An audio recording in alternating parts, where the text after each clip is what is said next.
साथियों, सत श्री अकाल, अस्सलाम वालेकुम, नमस्कार, प्रेज द लॉर्ड, जय मसीह की। साथियों, मैं आपके साथ मीनाक्षी सिंह और ये मेरा यूट्यूब चैनल है आज की आवाज़ मीनाक्षी सिंह के साथ। इस चैनल के माध्यम से मैं जो समाज में चलने वाली गलत चीज़ें हैं, चाहे वो किसी से भी रिलेटेड हैं या किसी भी कास्ट से रिलेटेड है, मैं उन चीज़ों को आपके सामने रखूँगी और अपने इस चैनल के माध्यम से मैं उसको सरकार के संज्ञान में लाऊँगी। तो साथियों, आज हम चलते एक नई जर्नी में और नए इस एपिसोड में, जिसमें कि मैं आपको एक शेर से शुरुआत करूँगी और वो शेर अच्छे दिन पर है। तो शेर अर्ज कर रही हूँ मैं कि भंवर जब भी डुबोएगा उभारा देकर मारेगा। भंवर जब भी डुबोएगा उभारा देकर मारेगा। सुनो आए मछलियों तुमको ये चारा देकर मारेगा। वो कहते हैं कि अच्छे दिन भी आएंगे, बड़ा चालाक दुश्मन है, सहारा देकर मारेगा। हम तो 2014 से अच्छे दिनों के इंतज़ार में बैठे हैं, पर यहाँ तो अच्छे दिन क्या, दिन ब दिन बिगड़ते ही जा रहे हैं। दिन ब दिन देश की जो व्यवस्था है वो ख़राब होती जा रही है, और वो ख़राब होने की मेन वजह जो है साथियों, वो है धर्म। यही वो देश है जिसमें गुज़रे 75-76 साल से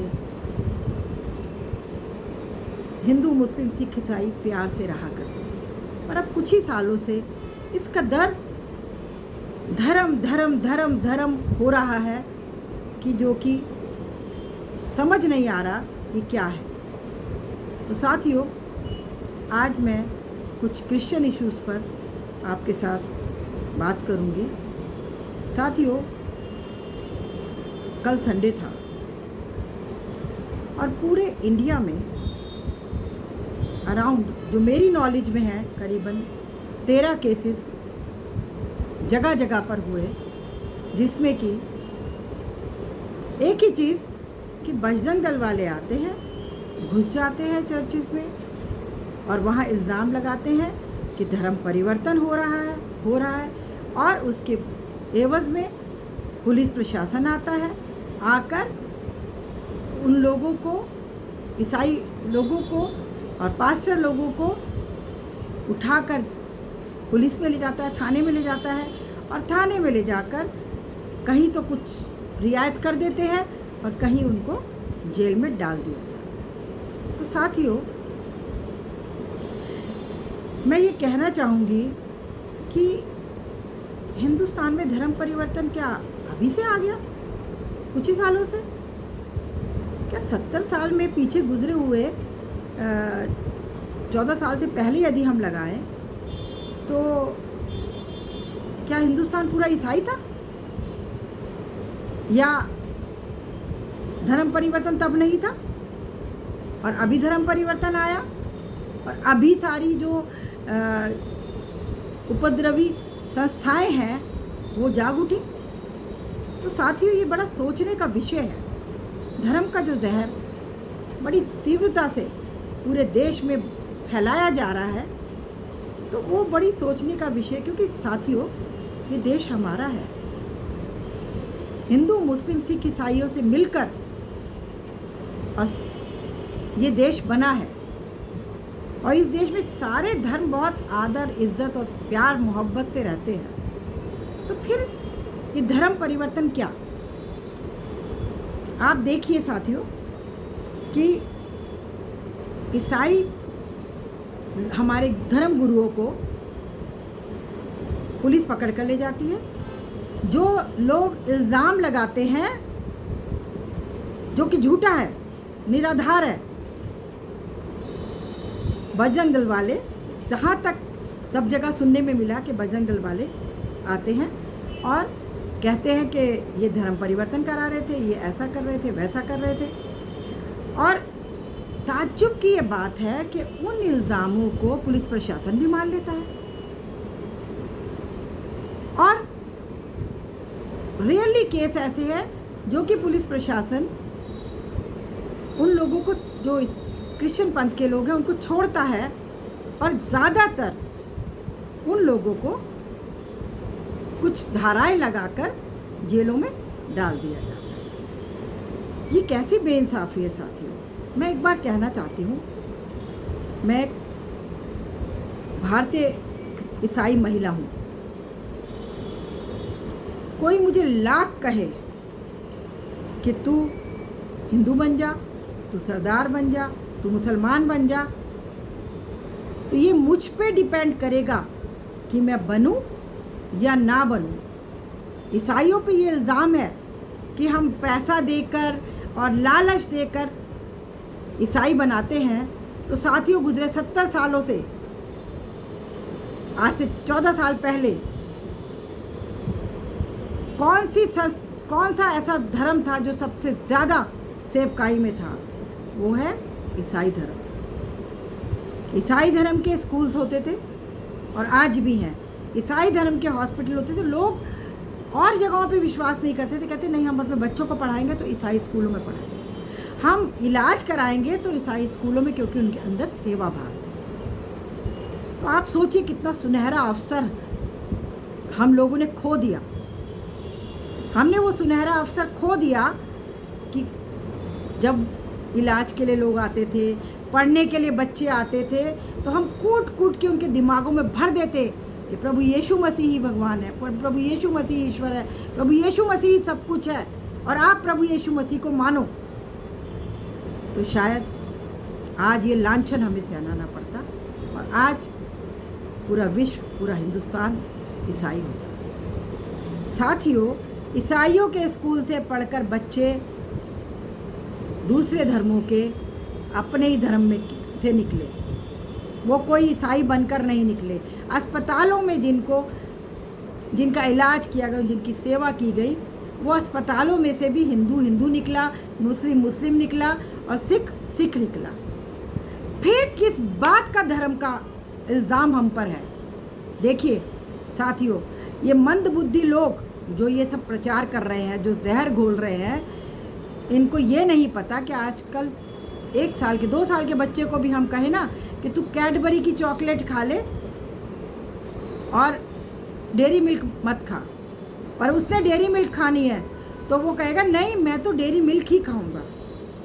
तो जब हम 2 साल के बच्चे को नहीं समझा सकते, तो जो वहाँ बालिग लोग आते हैं, क्या उनको अकल नहीं है? अरे गुरुद्वारा, मस्जिद, मंदिर, चर्च, ये ऐसे धार्मिक स्थल हैं कि जहाँ पर हर किसी को जाने की अनुमति है। कोई भी, सबके लिए खुलता है, क्योंकि वहाँ इंसान ईश्वर वास करता है और वो ईश्वर सबका है। कोई किसी तरीके से मानता है, कोई किसी तरीके से मानता है। तो क्या आज की तारीख में हमें मंदिर के बाहर लिखवा देना चाहिए यहाँ केवल हिंदू ही आएंगे? कैसे पहचानेंगे आपके वो हिंदू है? या मस्जिद में केवल मुस्लिम भाई ही नमाज़ पढ़ेंगे? या गुरुद्वारे में केवल सिख लोग ही आके मत्था टेकेंगे? या चर्च में हम लिखवा दें? तो एक चर्च ही को क्यों टारगेट किया जा रहा है? क्यों? तो साथियों, आज इस मंच के माध्यम से मैं सरकार से गुहार करती हूँ कि इतने सालों से ये तमाशा चल रहा है और हर दिन ईसाइयों के ऊपर इतना जुल्म हो रहा है, इतना सताव हो रहा है। अरे कई ऐसे धर्मगुरु हमारे जेलों में हैं जो खुद की रोटी नहीं खा सकते, वो किसी को लालच क्या देंगे? वो किसी को क्या वो लालच देंगे? अरे कुछ तो सोचो।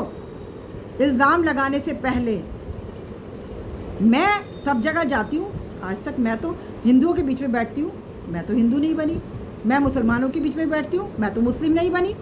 मैं सिखों के बीच में भी जाती हूँ। मैं अभी पीछे गुरुद्वारे गई थी अपनी फ्रेंड के साथ, तो उन्होंने मुझे ज़बरदस्ती वहाँ पर सिखनी बना दिया।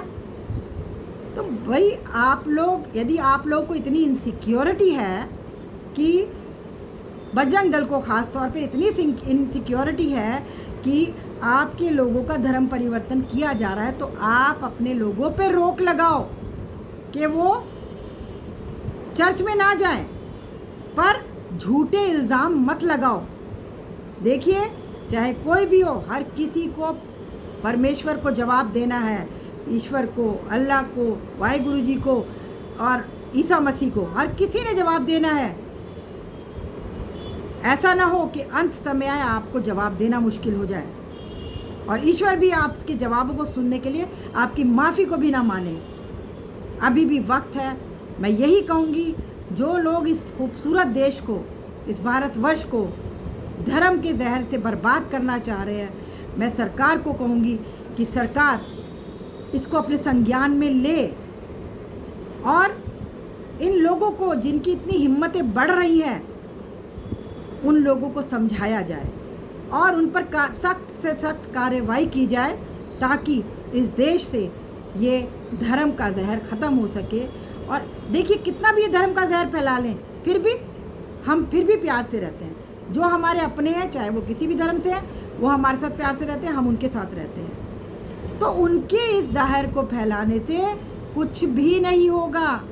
0/0 उनको रिजल्ट मिलेगा। और वो ये सोचे कि ये करके वो हमें भारत से निकाल देंगे, तो वो बिल्कुल उनकी सरासर गलतफहमी है। भारत को चलाने वाला संविधान है और हमें संवैधानिक हक है कि हम भारत के वासी हैं और भारत में रहने का हमारा पूर्ण रूप से अधिकार है। तो मैं ये कहूँगी, अपने इस YouTube चैनल के माध्यम से सरकार से रिक्वेस्ट करूँगी कि प्लीज़, इन लोगों की वजह से आप लोगों की तरफ भी बहुत सी उंगलियां उठती हैं और बहुत से सवाल खड़े होते हैं। तो कृपया करके आप लोग इसको अपने संज्ञान में लें, क्योंकि जो भी सरकार है, यहाँ पर मैं किसी को स्पेसिफिक नहीं पार्टी का नाम ले रही हूँ, जो भी सरकार है, जिसके भी टाइम में ये बातें होंगी, हम उसके लिए आवाज़ उठाएंगे। तो मैं प्रेजेंट गवर्नमेंट से रिक्वेस्ट करती हूँ कि प्लीज़ ऐसा नहीं करिए, ऐसा मत होने दीजिए। उन लोगों को जो बेतुके तरीके से बदतमीज़ियाँ फैला रहे हैं और बदकारियों से और एक उपद्रवी बनकर जो ये जहर को घोल रहे हैं और मारपीट कर रहे हैं, बेकसूर लोगों को सता रहे हैं, बेकसूर लोगों को जेलों में डाला जा रहा है, इसको प्रायोरिटी पे अपने संज्ञान में लें, क्योंकि वक्त बहुत बहुत बहुत बड़ा जवाब देने वाला होता है। और यही कहूँगी अपने अवाम को भी, सारे लोगों को, पूरी पब्लिक को जो इस देश के वासी हैं, कि इन लोगों की बातों में आकर आप गुमराह मत होइए, क्योंकि कहते हैं कि गुनाह करना भी गलत होता है, पर गुनाह को नज़रअंदाज करना उससे भी ज़्यादा गलत होता है, वो भी बहुत बड़ी सज़ा के वो होते हैं। तो मैं ये कहूँगी सरकार से, आप लोगों से कहूँगी पूरे, और उसमें मैं भी हूँ, कि ऐसी कोई गलती ना करें जिससे कि हमारे देश में अशांति फैले, अराजकता फैले और दूसरे देश हमारे देश की हंसी उड़ाए। ऐसा हम ना करें। और दूसरी तरफ मैं सरकार से ये कहूँगी कि सरकार कृपया करके इसको अपने संज्ञान में ले और इस पर ध्यान दे, ताकि ये जो गलतियाँ हो रही हैं वो ख़त्म की जाए और पूरा देश उसी तरीके से प्यार और मेल मोहब्बत से रहे जैसा कि हमारे देशवासी चाहते हैं। यही रिक्वेस्ट है मेरी, और आप सबसे फिर निवेदन करती हूँ कि कृपया करके इन लोगों की उपद्रवी और अराजकता की बातों में ना आए और अपना प्यार मेल मोहब्बत अपने पड़ोसियों से, चाहे वो किसी धर्म का, किसी पंथ का है, बना कर रखें। हम अपने देश को बचा सकते हैं और कोई नहीं हमारे देश को बचा सकता। धर्म हमारे बनाए हुए हैं, तो इन सब चीज़ों को भूलकर कृपया करके अपने देश को बचाइए। एक बार फिर से जय हिंद, जय भारत। आपके साथ मीनाक्षी सिंह, आज की आवाज़ मीनाक्षी सिंह के साथ। आप लोगों से रिक्वेस्ट है, ये छोटा सा YouTube चैनल मैंने बनाया है, इसको ज़्यादा से ज़्यादा शेयर करें और सब्सक्राइब करें, ताकि जो मेरी आवाज़ है वो सब तक पहुंच सके और सरकार तक भी पहुंच सके, और सरकार हमें कुछ पॉजिटिव जवाब इसमें दे सके और पूरे देश में एक प्यार, मेल, मोहब्बत और शांति कायम हो सके। तो जय हिंद, जय भारत। आपके साथ मीनाक्षी सिंह।